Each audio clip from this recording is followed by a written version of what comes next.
What you're looking at are drawings of insects done by Osamu Tezuka. This alone is quite remarkable, but what makes it even more interesting is the fact that all of these drawings were done when he was only 15 years old. Want to know what I was drawing at 15? Cool S and, well, you can take a guess. Tezuka, like most Japanese children, became enthralled by bugs. He collected them, read about them, and of course drew them. These drawings actually came from a series of self-published books he did as a teenager called The World of Insects. Tezuka's love of insects is something that can be seen throughout almost all of his works. We can see children out bug catching in his manga, and bugs just appear in many of his works.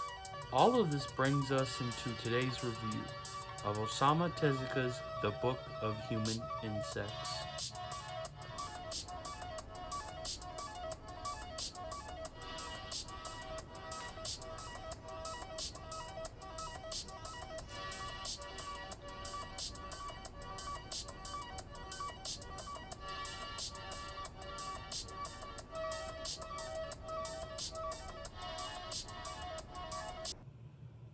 The Book of Human Insects is a highly interesting work from the god of comics. It came out in a time of both immense change in not just Tezuka's life, but in Japan as a whole. It began serialization in Play Comics starting May 9th, 1970, and continued on until February 2nd, 1971. The early 1970s, when this work was published, is a time known to many Tezuka fans as his dark period, where financial mixed with personal issues led to his work output in this time being noticeably grittier and featuring darker themes and characters. The manga also came out during a time where social emptiness swept over Japan following the economic boom of the 1960s. This is important because the title conveys the thoughts and feelings of Japan at this time and serves very much as a timepiece of early 1970s Japan.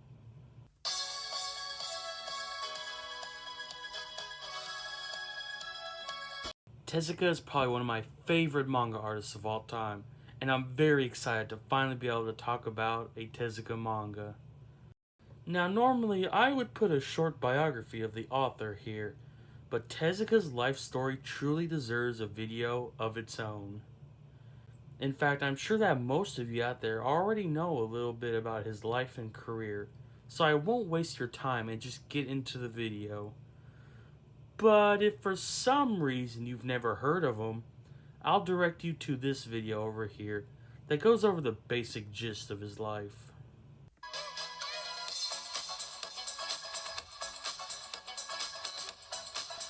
The Book of Human Insects tells the story of Tashiko Tomura, a seemingly gifted artistic individual who has excelled in everything she sets herself to, from acting to designing and finally writing.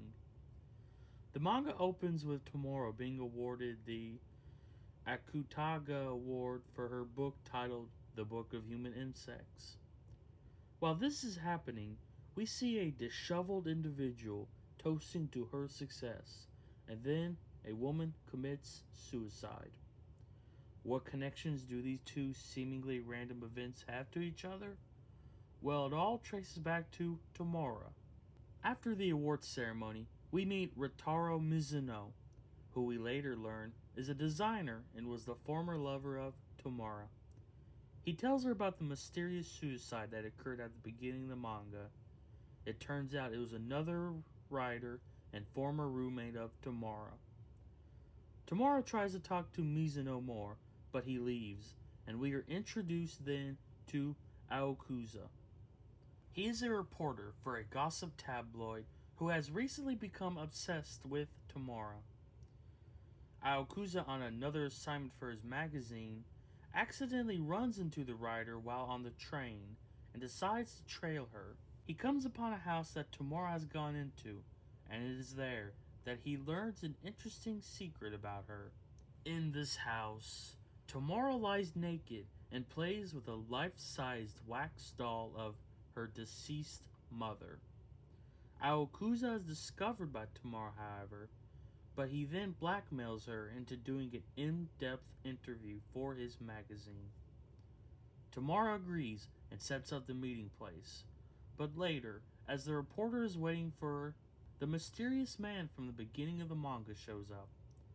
The man's name is Hiroko Hachisuka, the former director of Theater Claw, where Tomorrow got her start as an actor.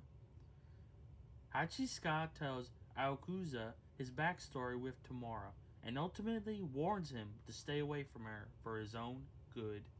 The reporter doesn't listen, however, and he goes to Tomorrow's apartment and confronts her, claiming that he believed her book was plagiarized from the author that committed suicide at the beginning of the manga. Tomorrow denies it, however, saying that her work is her own. The two end up having sex, and afterwards, Tomorrow and Mizuno meet up again, and this is where we learn about their past relationship. Tomorrow still loves Mizuno, but he rejects her every advance, and this is where we end Chapter 1. Chapter 2 starts with the introduction of a new character, a political anarchist named Heihachi Arakawa. Arakawa ends up killing Aokusa, and is revealed that he was working under Tomorrow's orders. But this wasn't the only time that Tomorrow had hired Akihawa. Afterwards, she tries to convince Mizuno to travel to New York with her, but he refuses.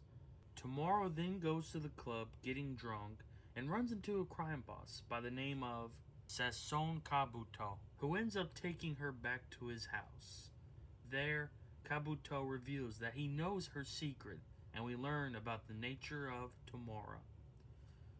Under pressure to release a new book, she decides to base it off an upcoming hit on the Prime Minister that Arakawa is involved in. She seduces Arakawa and learns his plans. Once the hit is set to take place, it fails. And due to her most recent book, Tomorrow becomes a suspect in the assassination attempt, and the police sends out a search for her. But she is back in the countryside with her wax mother. Arakawa needs to escape the country, and he ends up taking Tomorrow with him to Korea. While this happens, we see Mizuno is introduced to a woman who just so happens to look like Tomorrow. Chapter 2 ends with Tomorrow being apprehended by the police. Chapter 3 starts with her in jail begging to call the embassy to be released, but they refuse. However, someone comes to her rescue. It's Kiriro Kamashi, a board member of Dai Nippon Steel. He gets her out of jail in exchange for sex, however, and the next morning, Kamashi tells Tomorrow to be on her way, but Tomorrow's ego is bruised, and she plans to get back at him. And with that, I'll leave the rest for you to figure out what happens. Will she get her revenge, and just what is the true nature of this mysterious woman? You're just going to have to read to find out for yourself. As I've said before, this manga sort of serves as a snapshot of early 1970s Japan, and this is done on purpose. You see, the Book of Human Insects is a satire of Japanese society at that particular time. It does this by making connections between the characters in the manga with insects in real life, hence the title of the manga. For example, the main character, Tomura, is a sort of butterfly or beetle who is always going through metamorphosis, changing in order to best suit her continuous survival. I'm going to pull a quote here from an entry on the Tezuka in English website, which is a great resource for Tezuka, by the way, link in the description, that highlights how the other characters are insects as well. Characters often act in such a single-minded way that it suggests they are operating on a deep, ingrained, almost insect-like instinct. Now, we could analyze this manga all day, but this is a review first and foremost, and if my grade from senior year English literature is of any indication, then I may not be the most qualified person to talk about this.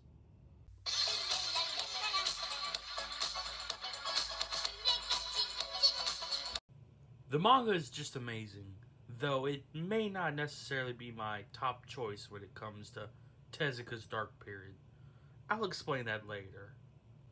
The art of the Book of Human Insects is absolutely masterful. Obviously, it's Tezuka, so the art is going to be fantastic. But what I love most of all about this title is the experimentation. He's always playing around with the panel layouts, such as in these examples, that really adds to the overall cinematic storytelling of the manga. A great example is these pages here, when Azuka is being murdered, and we can see how the shots of the gun line up with the pile driver. It also really helps to keep the manga interesting and keep the reader engaged. But panel layout is not only where we could see Tezuka experimenting, however. He also plays around with different art styles, going from his normal manga style to hyper-realistic. We could see examples of this on these pages being shown, and it really spices the manga up when we get these panels. I also want to mention Tezuka's use of euphemisms in regards to the sex scenes. He does them in a truly artistic way and is able to get across what is happening without being overly graphic. Overall, this manga is really good at showing just how much of an artist Tezuka was and how he was always experimenting in his titles, especially during this period. It just really adds to the overall drama of the title. I also wanted to mention this panel in particular because of its use of an interesting perspective that really adds to the weight of the scene. It is just fantastic art from Tezuka, and I truly mean it when I say that this is art. Now earlier, I did say that personally, this is not my first choice when it comes to manga from Tezuka's Dark Period. That's of course not to say it's bad in any way, but story-wise, it's just not entirely for me. I do like that it's a satire, providing us with a snapshot of the political and social landscape of Japan at the time. But because of that, I felt a little left in the dark in regards to fully understanding this work, since obviously I didn't live in that time period, and I haven't studied the complexities of it enough to really connect with the manga. The characters were extremely interesting, however, and the story was quite good. I can recognize this, but again, I feel that I wasn't able to fully appreciate what is being done and said here. Now, you yourself may be able to apply this manga to modern day and be able to connect with it better than I have.